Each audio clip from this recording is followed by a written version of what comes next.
မင်္ဂလာပါရှင်ဘာမှခေတ်သစ်သတင်းဌာန၏ဇန်နဝါရီလ9ရက်နေ့စေဝင်စားဖွယ်ထိတ်တန့်ရောက်သတင်းများကိုတင်ဆက်ပေးသွားမှာဖြစ်ပါတယ်။အခုပထမဆုံးတင်ဆက်ပေးမယ့်သတင်းကတော့နေပြည်တော်မှထွက်လာသောစစ်တပ်ရင်တန်းကိုကြားဖြတ်တိုက်ခိုက်မှုစစ်သား၈ဦးသေဆုံးပြီးတနက်နက်နဲ့ခေရန်များသိမ်းဆည်းရမိတဲ့ဆိုတဲ့သတင်းကိုတင်ဆက်ပေးသွားမှာဖြစ်ပါတယ်။နေပြည်တော်မှထွက်လာသောစစ်တပ်ရင်တန်းကိုကြားဖြတ်တိုက်ခိုက်ရာစစ်သား၈ဦးသေဆုံးပြီးတနက်နက်နဲ့ခေရန်များသိမ်းဆည်းရမိခဲ့ကြောင်းနမောက်ကလုံး PDF အဖွဲ့မှဘိုးအောင်ချင်းကသတင်းဌာနကိုပြောကြားပါတယ်။ယမန်နေ့ဇန်နဝါရီလ6ရက်နေ့မွန်လွယ်10:30မိနစ်ခန့်အချိန်နေပြည်တော်မှထွက်လာသောအကြမ်းဖက်စစ်တပ်ရင်တန်းကိုတော်လှန်ရေးရဲဘော်များကမြို့တစ်မြို့နယ်ရွှေပန်းကျေးပါအနီးတွင်ကြားဖြတ်တိုက်ခိုက်ခဲ့ကြောင်းသိရပါတယ်။စစ်ရင်တန်းကနေပြည်တော်ကထွက်တာပါ။နေပြည်တော်ကထွက်လာပြီးတော့မြို့နယ်မှုပါတယ်လို့ပြောတယ်။သူတို့ရွေးကောက်ပွဲကအရာရှိတွေပါတယ်။ရွေးကောက်ပွဲဖိုင်တွေတော့တွေ့တယ်။ပြီးရင်စစ်ခွေးကားတစ်စီးပါတယ်။ရဲခွေးကား3စီးပါတယ်။3စီးလုံးကတော့မှောက်သွားတယ်။ကြောက်ကဘားတွေကိုကျသွားတာကားတစ်စီးအခြားကား2စီးကတော့လမ်းပေါ်မှာပဲမှောက်သွားတယ်။စစ်သား10ယောက်နဲ့10ယောက်ဝင်းကျင်လောက်တေဆုံးနေအလောင်းတွေကတော့ကားထဲမှာပြီးနေတာအပြင်မှာတွေလည်း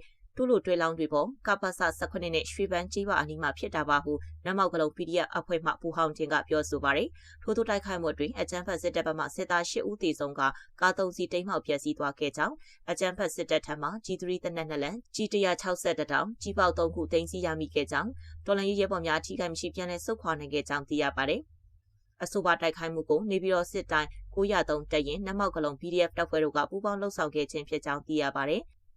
ဆက်လက်ပြီးစစ်တွေနဲ့ရေကန်ညောင်ကျိုးတို့တွင်AAကထိုးစစ်အရှိန်မြင့်နေတဲ့ဆွဲသတင်းကိုတင်ဆက်ပေးသွားမှာဖြစ်ပါတယ်။ရခိုင်ပြည်နယ်စစ်တွေမြို့အနီးမကွေးတိုင်းနဲ့ရေကန်ပြူဟာကုန်းနှင့်ပဲခူးတိုင်းညောင်ကျိုးတို့တွင်အရကတပ်တော် AAကထိုးစစ်အရှိန်မြင့်တင်နေပြီးစစ်ကောင်စီဘက်ကအကြအဆုံးများပြားနေကြောင်းသိရပါတယ်။ယခုရက်ပိုင်းတွင်စစ်တွေမြို့အနီးရှိစစ်ကောင်စီတပ်စခန်းများကိုအရကတပ်တော် AAကလက်နက်ကြီးများဒရုန်းများဖြင့်ပစ်ခတ်တိုက်ခိုက်၍ထိုးစစ်အရှိန်မြင့်တင်နေကြောင်းစစ်တွေသတင်းရင်းမြစ်ကပြောပါတယ်။လက်နက်ကြီးတွေနဲ့အပြန်အလှန်ပစ်ခတ်ပြီးနှစ်ဖက်တိုက်ပွဲပြင်းထန်နေပါတယ်။ဒီမနက်၈နာရီကျော်လောက်က AAကပစ်ခတ်တဲ့လက်နက်ကြီးတက်ထိန်တက်ရင်နဲ့အမတ်စနစ်ရဲတက်ရင်တွေကိုကြားတယ်လို့သိရတယ်။ထိခိုက်မှုတွေကိုတော့မသိရသေးဘူး။စစ်ကောင်စီဘက်ကလည်းပုံနာကျုံဘက်ကိုလက်နက်ကြီးတွေနဲ့ပြန်ပစ်ခတ်နေတာရှိတယ်။လေကြောင်းပစ်ခတ်မှုတွေနဲ့လည်းခုခံနေတာမျိုးကိုကြားရတယ်ဟုပြောပါတယ်။စစ်တွေမျိုးအနီးရှိပုံနာကျုံပေါက်တော်နှင့်ရသေးတောင်မျိုးတို့သည်အရကတပ်တော် AA ထိန်းချုပ်ထားသောဒေသဖြစ်ပြီးမင်းချောင်းတစ်ဖက်ကန်ရှိစစ်ကောင်စီတပ်ရင်းများကို AA ကလက်နက်ကြီးများပစ်ခတ်၍တိုက်ခိုက်နေသည်ဟုသိရပါတယ်။လက်နက်ကြီးလက်နက်ငယ်အတန်တွေကြားရတာကမင်းချောင်းတရာဒီဘက်အချမ်းပေါ်လီစစ်တွေဘက်ချမ်းပေါ်အဓိကတော့ဓာကဆစစ်တွေအနီးတစ်ဝိုက်မှာဖြစ်နေကြတာ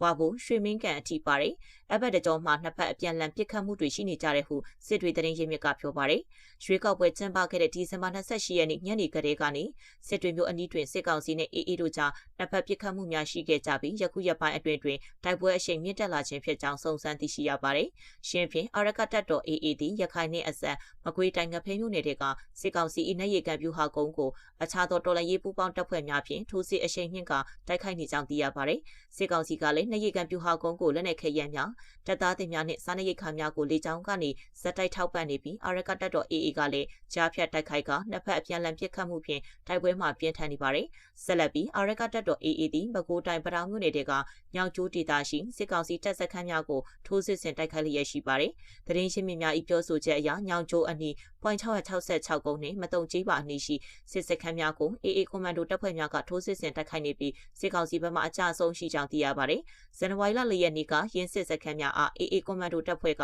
ဝင်ရောက်တိုက်ခိုက်ချိန်တွင်စစ်ကောင်စီ၏စကခတပ်ဆဲမှတပ်မမှုဗိုလ်မှူးကြီးဟန်လင်းအောင်နှင့်အတူနောက်ထပ်တရင်မှုတအုပ်နှင့်ဗိုလ်ကြီးတအုပ်သေဆုံးသွားခဲ့ကြောင်းသိရပါတယ်၎င်းတို့နှင့်အတူနောက်ထပ်စစ်ကောင်စီတပ်သား15ဦးထပ်မံမှလည်း AA ကွန်မန်ဒိုတပ်ဖွဲ့ပစ်ခတ်မှုကြောင့်သေဆုံးသွားကြပြီးစစ်ကောင်စီဘက်ကအလောင်းတောင်မကောက်ယူနိုင်ခဲ့ကြောင်းသိရပါတယ်အရကတပ်တော် AA သည်စစ်တွေကြောက်ဖြူနှင့်ရခိုင်မကွေးအစံရခိုင်ပဲခူးအစံနှင့်ရခိုင်အေရဝတီတိုင်းအစက်တို့တွင်စစ်ကောင်စီ၏တပ်ရင်းများဖြူဟာကုန်းများစစ်စခန်းတို့ကိုနေ့စဉ်ထိုးစစ်ဆင်တိုက်ခိုက်လျက်ရှိကြောင်းသိရပါတယ်။ရခိုင်မှာ AA ကမြို့နယ်14ခုကိုသိမ်းပိုက်ထိန်းချုပ်ထားပြီးစစ်ကောင်စီကစစ်တွေကြောက်ဖြူနှင့်မှန်အောင်စသည့်3မြို့နယ်ကိုသာထိန်းချုပ်ထားနိုင်ပါတယ်။ဆက်လက်ပြီးစစ်တပ်ရွေးကောက်ပွဲပူးပေါင်းသူတွေကိုဖမ်းဆီးအရေးယူမယ်လို့ NUG ပြောတဲ့ဆိုတဲ့သတင်းကိုတင်ဆက်ပေးသွားမှာဖြစ်ပါတယ်။စစ်တပ်ရွေးကောက်ပွဲဝင်ပြိုင်ဖို့အမည်စရင်တင်သွင်းသူတွေအပါအဝင်စစ်အာဏာရှင်စနစ်သက်ဆိုးရှည်စေမဲ့လုပ်ငန်းစဉ်မှာပူးပေါင်းဆောင်ရွက်သူတွေကိုဖမ်းဆီးအရေးယူမယ်လို့အမျိုးသားညီညွတ်ရေးအစိုးရ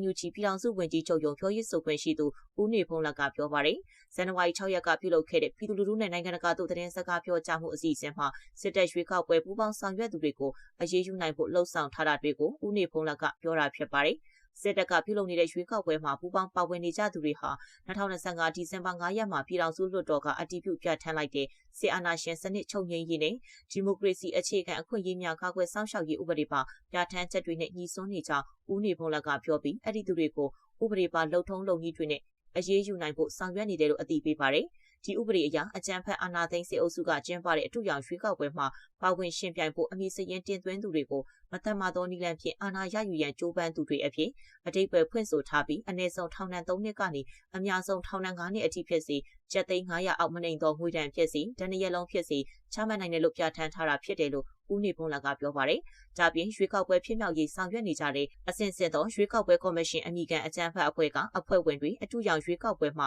ဝင်ပြိုင်ဖို့အမည်စရင်းတင်သွင်းသူတွေအထူးရောင်ရွေးကောက်ပွဲဖြစ်မြောက်စေရေးကူညီသူတွေငွေကြေးထောက်ပံ့သူတွေနဲ့တနည်းနည်းနဲ့အထောက်အကူပြုသူတွေကိုဥပဒေပါလှုပ်ထုံးလုပ်နည်းတွေနဲ့အညီအရေးယူမယ်လို့ပြောပါတယ်။ဒေါ်လာရေးအင်အားစုထိန်းချုပ်နေမည်တွေအပါအဝင်တွေ့ရှိတဲ့မြည်သည့်နေရာမှာမဆိုလက်ရဖမ်းဆီးအရေးယူသွားမှာဖြစ်ပါတယ်။ဒါကြောင့်စစ်အာဏာရှင်စနစ်သက်ဆိုးရှည်ဖို့ကျိုးပန်းတဲ့လုပ်ငန်းစဉ်မှာပါဝင်ပြီးကိုဘဘွားနဲ့မိသားစုခုံသိက္ခာကိုအဆုံးရှုံးမခံဖို့ပြည်သူနဲ့စန့်ကျင်ဘက်မှမနေပဲပြည်သူနဲ့အတူတူရပ်တည်ကြဖို့အထူးသတိပေးတိုက်တွန်းလိုပါတယ်လို့ဦးနေဖုံးလကပြောပါတယ်။စစ်တပ်ရဲ့လူမဆန်တဲ့ဖီစီနှိပ်စက်မှုမျိုးစုံကြုံတွေ့ခံစားနေရတဲ့မြန်မာပြည်သူတွေဟာစစ်အာဏာရှင်စနစ်ကိုယွန်ရှာမုန်းတီးမှုနဲ့ဒေါ်လာရဲ့အပေါ်ယုံကြည်ကိုးစားမှုတွေကိုမကြာခင်ကပြုလုပ်သွားတဲ့အကြမ်းဖက်စစ်တပ်ရဲ့ရွှေကောက်ပွဲမှာလည်းထပ်မံမြင်တွေ့ကြရကြောင်းဦးနေဖုံးလကပြောပါတယ်။ဒီအတူရောင်ရွှေကောက်ပွဲပထမပိုင်းမှာနီလန်ပေါင်းစုံနဲ့ချင်းချောက်အကြက်ကင်မှုတွေဖိအားပေးမှုတွေကြောင့်မိမိတို့ရဲ့စိတ်ဆန္ဒမပါဘဲမဲပေးခဲ့ကြရတဲ့ပြည်သူအချို့ကိုစာနာနာလေတယ်လို့မိမိတို့ရဲ့အခြေခံရပိုင်ခွင့်ကိုအတုံးချပြီးရရင်ပြတ်သားစွာနဲ့မဲမပေးခြင်းအပြင်ဆန္ဒထုတ်ပေါ်ခဲ့ကြတဲ့ပြည်သူတအုပ်တယောက်ချင်းစီတိုင်းကိုအလေးအနက်ဦးညွတ်ခုံပြုလိုပါတယ်လို့ဦးနေဖုံးလကပြောပါတယ်။ပြည်သူထောင်ပေါင်းများစွာကိုတပ်ဖြတ်ပြီးနိုင်ငံရေးပါတီခေါင်းဆောင်တွေအပါအဝင်ပြည်သူတောင်းချီကိုဥပဒေမဲ့ဖမ်းဆီးထားတဲ့စစ်တပ်ကပြုလုပ်နေတဲ့ရွှေကောက်ပွဲဟာစစ်အာဏာရှင်စနစ်ကိုတပ်ဆိုးရှိစေဖို့နဲ့စစ်အာဏာရှင်တွေကျူးလွန်ခဲ့တဲ့စစ်ရာဇဝတ်မှုတွေအတွက်ပြည်တိုင်ကင်းလို့ခွင့်ရရှိဖို့အတွက်ကြိုးပမ်းတဲ့အတူရောင်လုပ်ရတာဖြစ်ကြောင်းဦးနေဖုံးလကပြောပါတယ်။ဒါကြောင့်စစ်တပ်ရွေးကောက်ပွဲဟာတရားဝင်မှုလုံးဝမရှိသလိုနိုင်ငံရေးထွက်ပေါက်လည်းမဟုတ်နိုင်ကြောင်းစစ်တပ်ရွေးကောက်ပွဲထောက်ခံကြတဲ့နိုင်ငံအချို့ကိုထပ်သတိပေးလို့တယ်လို့ဦးနေဖုံးလကပြောပါတယ်။အဲဒီနိုင်ငံအချို့ဟာစေခဏမပြေပဲကိုကျိုးစည်းပွားကိုရှေ့တန်းတင်ကစစ်တပ်ရဲ့အတူရောင်ရွေးကောက်ပွဲထောက်ခံနေကြတာဖြစ်ကြောင်းလည်းဦးနေဖုံးလကပြောပါတယ်။ဆက်လက်ပြီးရွေးကောက်ပွဲကိုနှောက်ယှက်ဟန့်တားခြင်းကြောင့်အရေးယူဆောင်ရွက်မှု240ရှိပြီးကျူးလွန်သူ335ဦးကိုအရေးယူထားတဲ့ဆိုတဲ့သတင်းကိုတင်ဆက်ပေးသွားမှာဖြစ်ပါတယ်။ယခုကျင်းပနေတဲ့2025ပါတီစုံဒီမိုကရေစီအထွေထွေရွေးကောက်ပွဲကိုပြပြစေရန်ဤအမျိုးမျိုးဖြင့်ကျူးလွန်ခဲ့သူများကိုအရေးယူခြင်းများဆောင်ရွက်ခဲ့ရာ2026ဇန်နဝါရီ9ရက်နေ့အထိအမှုပေါင်း240ထိရှိကြောင်းပါတီစုံဒီမိုကရေစီအထွေထွေရွေးကောက်ပွဲကာလလုံခြုံရေးဆိုင်ရာကြီးကြပ်မှုဗဟိုကော်မတီမှသိရပါတယ်။